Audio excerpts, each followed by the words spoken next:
Oil pulling அது எப்படி பண்ணுறது?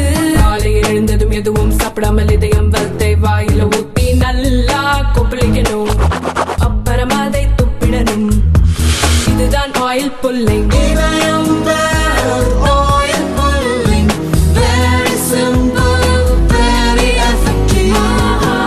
கர்நாடகாவில் மைசூர் வட்டம் சகேரி கிராமத்தில் முதல்வர் சித்தராமையாவின் மனைவி பார்வதிக்கு 3.16 ஏக்கர் நிலம் இருந்தது.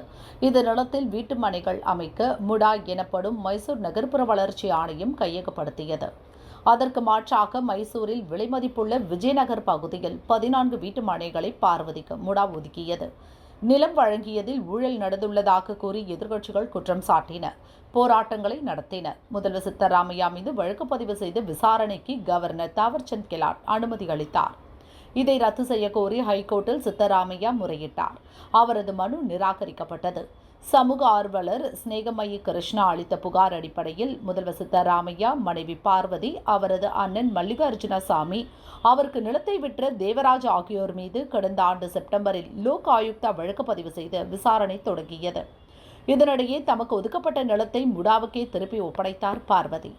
ஊழல் புகாரை விசாரித்த லோக் ஆயுக்த அதிகாரிகள் முதல்வர் சித்தராமையா, மனைவி பார்வதி ஆகியோர் மீதான குற்றச்சாட்டுகளில் உண்மை இல்லை, அவர்களுக்கு எதிரான எந்த ஆதாரமும் இல்லை, தவறுகள் அனைத்தும் அதிகாரிகளால் நடந்துள்ளது என்று விசாரணை அறிக்கையில் தெரிவித்துள்ளனர்.